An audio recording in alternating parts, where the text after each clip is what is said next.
Waiting on an evolution. Yo. Coming, coming. Yeah. If you wanna come and get some. Yo. Nothing we can't overcome. Running. Sure as we rise with the sun. Yo. We will arise and become stunning. Watch for the revolution. Yeah. You can't stop what's begun. It's coming. Wait. It's coming. Wait. It's coming. Just you wait. Yo. It's getting wild out here. One by one we watch them all falling. It's getting wild out here. And I'ma be the last one standing. You can't stop what's begun. You can't stop a revolution. Coming. It's getting wild out here. It's getting wild.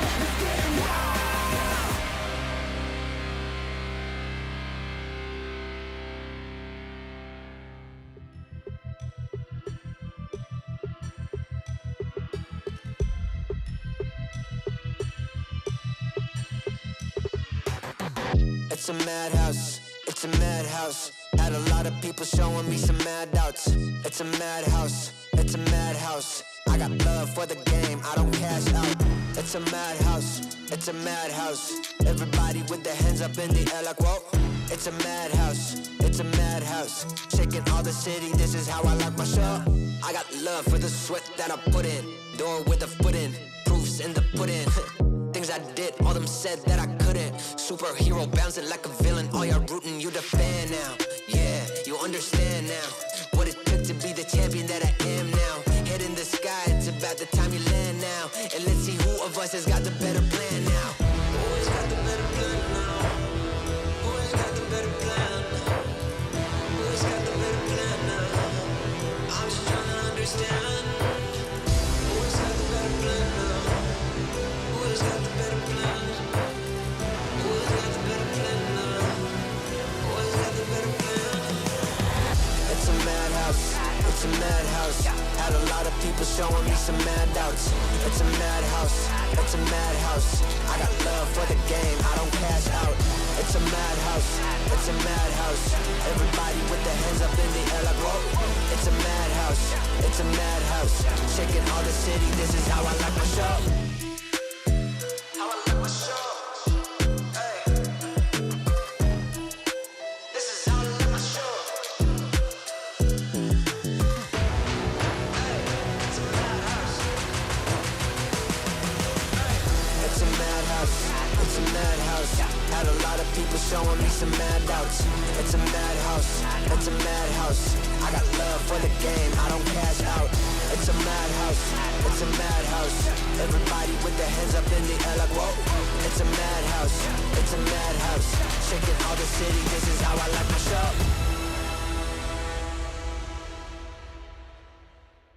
Ain't nobody in my lane. Me and you, we ain't even playing the same game. Take my own credit, no need to drop names. Drop the weight, clean slate, I'm insane. It's giving insanity on a melody. More flow than a manatee. Levels that I reach, man, I defy gravity. Heart so strong like it runs in the family. I've got the haters out of breath. Ain't talking about then and when I got them distressed. Giving palpitation when I say it with my chest. Do the calculation, it's time to invest. Acquiesce that I am the empress. Going so sick, someone call the vet. I just can't be tamed, that I'm the Loch Ness. So blessed, they can't comprehend. I turn a skeptic to believer.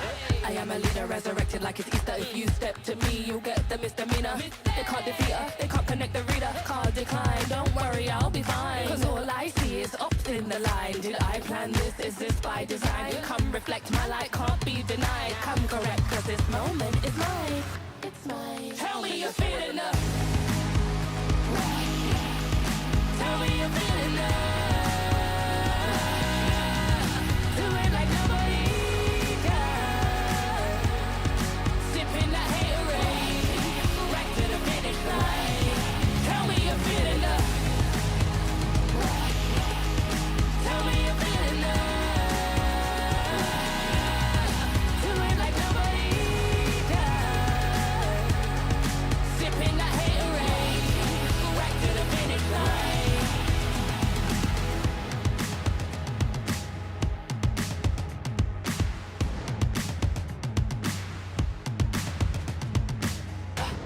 got the haters out of breath. Ain't talking about then and when I got them distressed. Giving palpitation when I say it with my chest. Do the calculation, it's time to invest. Acquiesce that I am the empress. Going so sick, someone cool with a vet. I just can't be tamed, that I'm the Loch Ness. So blessed, they can't come. Tell me you're feeling love. Tell me you're feeling love. Do it like nobody does. Sipping that haterade, right to the finish line. Tell me you're feeling love.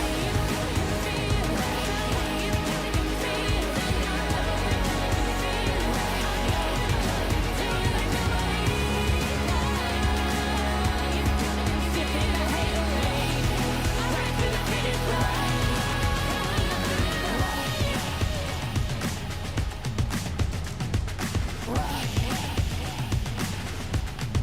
Tell me you're feeling love.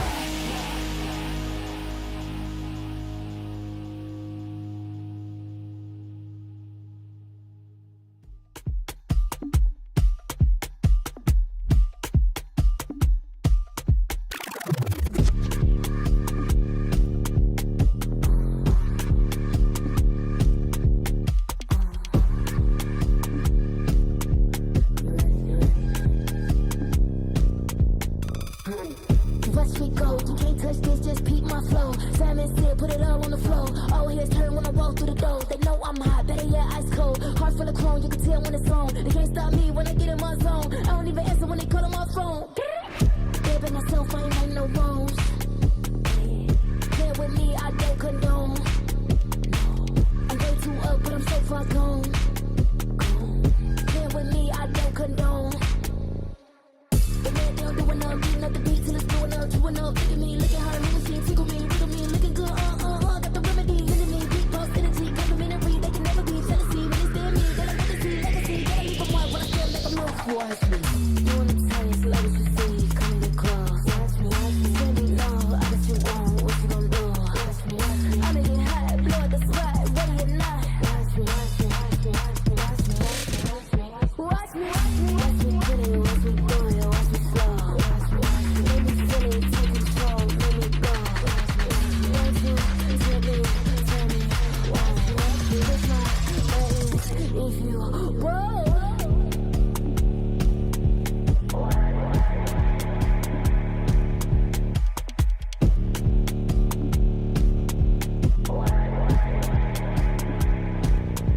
Watch me, watch me, better than me. Cocky, you like what you see. Watch me, who's better than me? Watch me, you like what you see. Watch me, you wanna taste like what you see. Come get close. Watch me, tell me no, I got you on, what you gon' do? Watch me, I make it hot, blow the spot, ready or not. Watch me, watch me, watch me, watch me.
I'm moving automatic.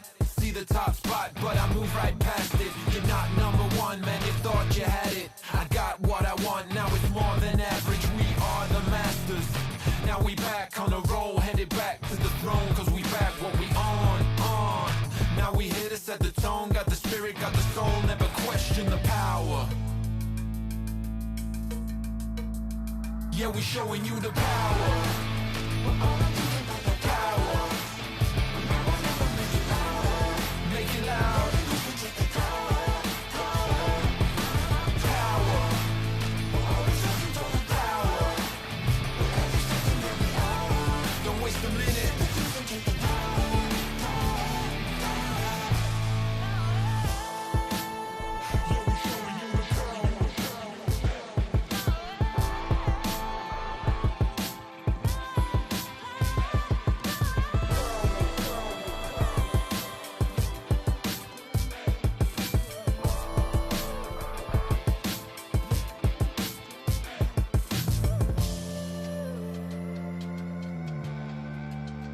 Yeah, we showing you the power.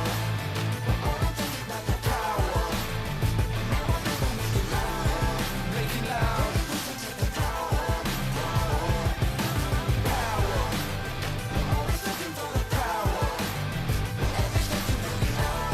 Don't waste a minute.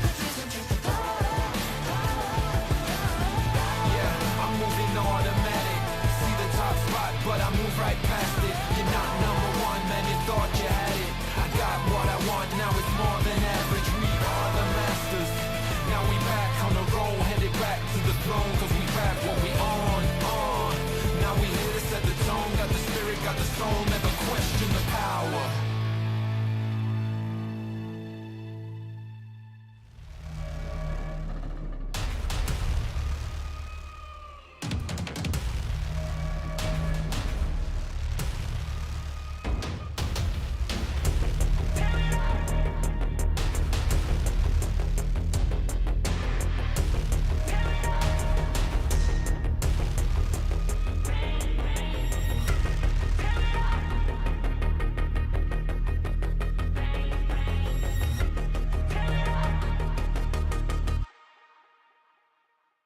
You get one night before the sun's up. Bang, bang. Tear it up. One shot before your time's up. Bang, bang. Tear it up. You get one chance before you're out of luck. Bang, bang. Tear it up. Tear it up. Bang, bang. Tear it up.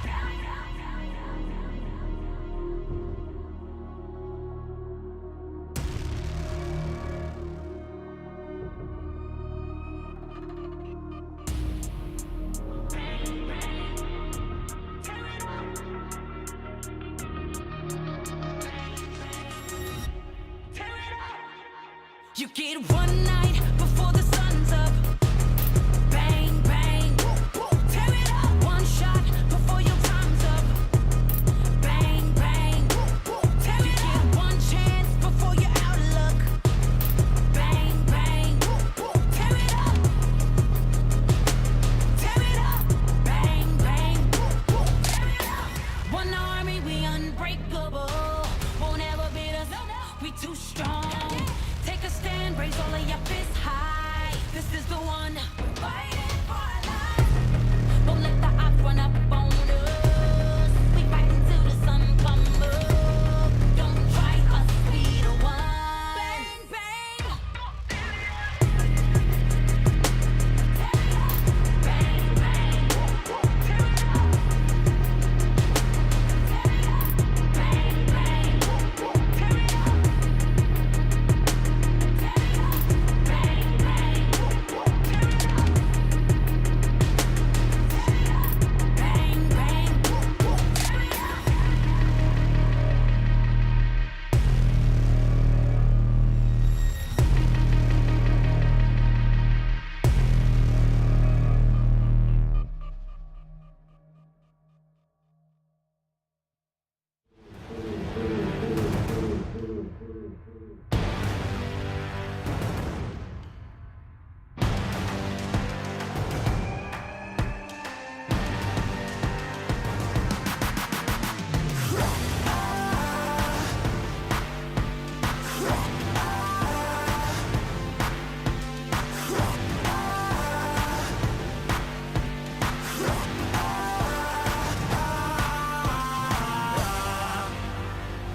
We go farther, they working hard, we're working smarter. Where they're gonna go, we go harder. Hit every swing, roam like a king. Every dream in your head getting bigger and bigger. Isn't it time we start pulling the trigger? Shoot for the clouds, let there be no doubt. We're flowing without any drought. Baddest the baddest, just call me rolling. Playing with folks for the serotonin. Placing your best, yeah, we're going all in. It's somebody calling my destiny. Betting on me, you don't wanna be my enemy. Wait and see, lay on the waist. Taking a victory, not just a taste. Laying on fire and we're storming the gates. You don't wanna be my enemy. Wait and see, lay on the waist. Taking a victory, not just a taste. Laying on fire and we're storming the gates. Laying on fire and we're storming the gates.